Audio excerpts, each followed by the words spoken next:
My name is Larry Smith, and I am a racist. I'm not an intentional racist like those who would join the Ku Klux Klan or the Nazis, or some aspects of more conservative movements, like certain parties. But I am a racist nonetheless. I do not wish for the law to treat people different from myself with prejudice. I do not advocate for separation of races. I do not believe that I am superior to others because I am a white male. I am a racist, though, because I grew up in a racist culture. No, not just the Deep South, the entire United States of America. One of the moments of my enlightenment in my life was leaving the Deep South and finding that racism existed in the rest of our nation as well. It just manifested differently. The Ku Klux Klan's membership is, and always has been, higher outside the South. And the administrative headquarters of that terrorist organization were historically located in Indianapolis to reflect that reality. Racism is just more visible and in certain quarters more acceptable in the South. I am a racist, though, because I grew up in a racist culture. And I believe that the United States is inherently a racist culture. We resist this, but this is the history and reality of our national culture. The statue on the United States Capitol building is called the Spirit of Freedom. Sounds like a fair thing to call a statue on top of the Capitol building. The statue was cast by an African-American slave named Philip Reed. The irony that a slave cast a statue called the Spirit of Freedom is indicative of the history of African Americans. Their labor contributed to the creation of this country, but they received little compensation or acknowledgement for it. The United States only started becoming a democracy in 1965, when the Voting Rights Act was signed. It outlawed the discriminatory voting practices adopted in many southern states after the Civil War, including literacy tests as a prerequisite to voting. Before this law, people could legally be deprived of their constitutionally granted civil right because of their race. It is inconceivable that a nation can be considered a democracy if it denies civil rights to citizens based upon factors that have to do nothing to do with their character or behavior. We are moving towards democracy. We are not completely there.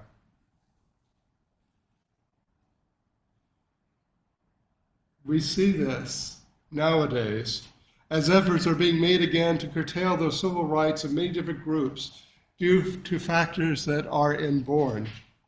Some people refer to the 1950s and 60s as the civil rights era, as if the movement for equality is over, as if forces in our nation are not still trying to prohibit some people from equal participation in the democratic processes. These forces in our society attempting to do that are almost completely led by some people of European ancestry, otherwise known as white people. As participants in this society, we who are white have benefited from the systematic discrimination against people who are not white. You might respond to this by saying, well, my family came to this country long after slavery was abolished. True, but the institutions of our national heritage have benefited you if you are white, and whatever prejudice your people received cannot be compared to the centuries of prejudice and horror horror that African American people have experienced. In fact, people got off the boat from Europe and other places knowing that regardless of how low they were in the pecking order elsewhere, they were immediately of higher social status than some people who had lived here for centuries. Late 19th and early 20th century sociological researchers noted that the first words of English that immigrants from non-English speaking places learned when they arrived in the United States were racist epithets against African Americans. Every American bears some racist notions of us and them. We might resist this within ourselves, but it is there because our culture perpetuates the worst of our heritage. We live with stereotypes and assumptions about other people. We make decisions based upon those assumptions, sometimes political ones. In the article that I read from earlier from the New York Times, Orna Guralnik makes the connection of biases and our unconscious thoughts. In analytical psychology, the human mind has conscious, unconscious thoughts and beliefs. These unconscious thoughts and beliefs will come out, even though the person who has them may resist them. The unconscious mind responds sometimes, even though the conscious mind does not agree. Knowing one's unconscious thoughts enables one to challenge them and to resist their hold on oneself. I believe that racism is like that in the white American mind. Ideas about race are not something that socially liberal people would proclaim, but they lurk in the unconscious thoughts that are with us as a community. Our conscious minds know that racism and other forms of prejudice are wrong, but some thoughts that we resist are still with us. The 2004 film Crash explores this theme among others. In the film, the white person, who seems to be the idealist in terms of race, being willing to stand up against biased institutions and ideology, faces a situation in which he commits the worst crime in the film based upon his unconscious fears. In a tense moment, he forgets his ideals and kills someone based upon racial stereotypes rather than following the beliefs he has espoused. This film is sometimes heavy-handed and lacking in nuance, but it tells us that race still matters in this country. The film tells us that prejudice is so omnipresent in the American psyche that even those who would work to eradicate it cannot completely expunge its influence upon them. Denial of racism, though, is part of the problem. One cannot work on racism if one denies it. Some people I have known who were involved in Alcoholics Anonymous have told me that the most difficult thing to do in their journey to sobriety was to say, I am an alcoholic. It was the most difficult thing to do, but it was the most necessary. It took courage. We as individuals and as a nation are in recovery from racism. I suspect that the only people who have a chance of overcoming their racist ideas and prejudices are the ones who acknowledge that they exist. Like alcoholics, we need to view our journey away from our racist past and present to a non-racist future as something that is a work in progress. You never arrive completely. Alcoholics in AA say that they are constantly in recovery with the possibility of relapse into old behaviors. We Americans are at constant risk of relapsing into old behaviors, the default setting of our personal and national history. So far, racism has been mentioned. It is often considered prejudice combined with power and has been most effectively exercised by white people in the United States. People of color are not immune to prejudice, but they have not historically had power. Racism hurts us all, though. The Reverend Thandeka is an African-American Unitarian Universalist minister and a college professor in theology. She wrote a book about white people and racism from a different perspective called Learning to be White. Going on the idea that racism is learned, Thandeka interviewed white people about when they learned that they were white and the racial division that exists between Americans. What she found was striking. Almost everyone she interviewed remembered the moment that he or she learned about race. Of all the childhood memories that come and go, this one was significant and sometimes traumatic. I am from the Deep South, so a more overt racism was experienced when I visited my grandparents. They were not insecure in their racism. They knew they were racist and they didn't think it was a bad thing. My own grandmother, my maternal grandmother, told me about the moment that she learned about race. She lived on a farm in Georgia. The people who owned the neighboring farm employed black laborers. My grandmother played with a black girl whose parents worked at the neighboring farm. My great-grandmother, my grandmother's mother, saw this and dragged my grandmother away from the scene and beat her for playing with that black child. My grandmother laughed after telling me this story and said, "I did not know any better." As she said that, I thought, yes, Grandma, you did. I suspect that my grandmother knew that the incident was spiritually painful. I think that she could not return to the pain of that moment and that learning without dismissing its significance to her. It was a formative moment in her life. This often happens when someone realizes something traumatic and then acts in a way that dismisses or minimalizes it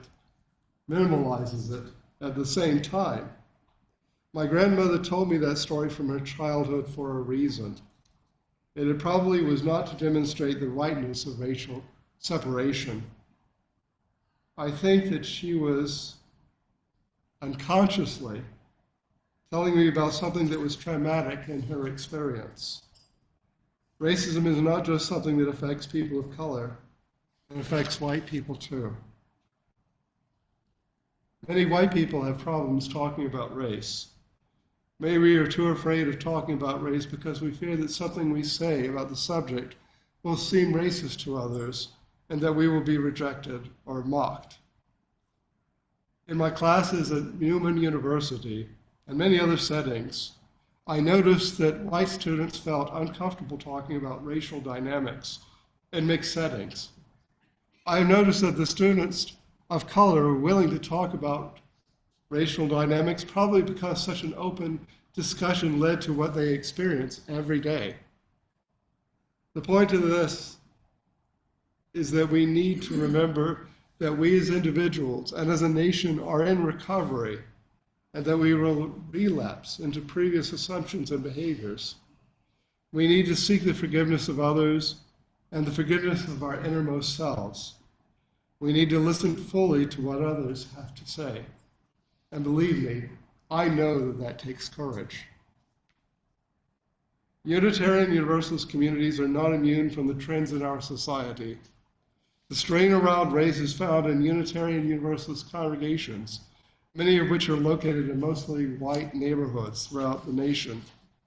It takes work to understand explicitly the effect of microaggressions and understand that though our systems do not explicitly discriminate on paper anymore, they may still do so in practice.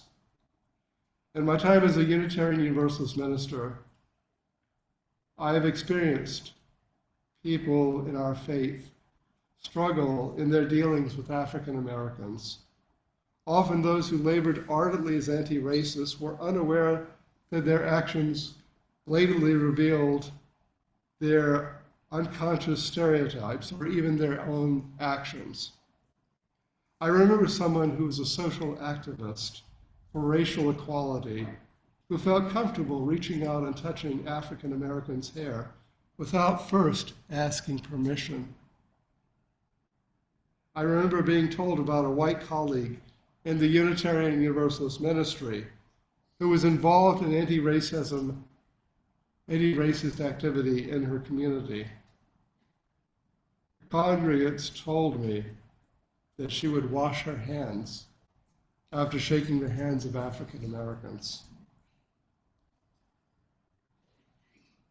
Anti-racism is hard work and sometimes frustrating. By working towards equality for all people, by working with people who are different from ourselves, we learn and grow and can be changed. Working against racism and indeed oppression of any sort is not something to which there appears to be any end. It is an internal work and external work. The internal quality is engaging openly with oneself and examining one's beliefs and attitudes, reflecting on them, listening when someone says something that might make one defensive, being open to engaging with the unconscious thoughts when they surface, and also being willing to listen to what others have to say. This is not something I do very well. These are some thoughts about racism. Racism affects many groups of Americans. It is a continuing presence in our national discourse. Unfortunately, racism is very present in our political process in ways that are too obvious to talk about this morning. That we are still learning about aspects of racism in our society and in the unconscious mind. Unitarian Universalists are still dedicated to a just and equitable society. We're still about building a land where all can be free. Though this will clearly take longer than our own lifetimes, it is a calling of our religious movement. Martin Luther King Jr. stated in his last speech, "I want you to know that we as a people will get to the promised land." Though King addressed those words to African Americans in his time, I hope they might be applied to all of us, regardless of our race. The work that we do in ourselves and in the larger community will take us to the promised land that King envisioned. So why talk about psychological theories when discussing racism in the United States? Because on this Sunday, before the official observance of Martin Luther King Jr.'s birthday, it is significant that King himself appealed to a psychological idea in his speech, The Power of Nonviolence. King stated that we should be maladjusted to the United States as it is. Maladjustment was a psychological term more commonly used in the 1950s and 60s in the United States, and it went into the 1970s too. Maladjustment may be defined as inability to react successfully and satisfactorily to the demands of one's environment. Though the term applies to a wide range of biological and social conditions, it often implies an individual's failure to meet social or cultural expectations. When King tells us that when society is ill, one should be maladjusted to an unhealthy environment, we should change the environment to one that promotes health and safety. Let's be aware that we can change the world as we change ourselves. There is more for us to do and to be. Our humanity, our heart, demands nothing less. In closing, King wrote that we should all be maladjusted. He wrote, "There are some things within our social order to which I am proud to be maladjusted, and to which I call upon you to be maladjusted. I never intend to adjust myself to segregation and discrimination. I never intend to adjust myself to mob rule.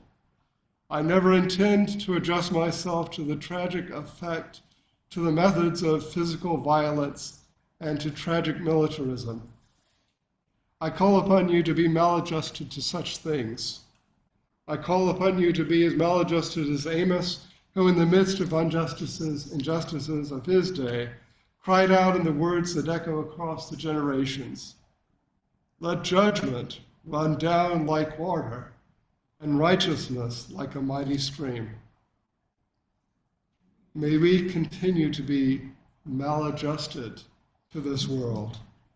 May we serve the cause of equality. May we forever courageously stand for freedom. So be it. Blessed be. Amen.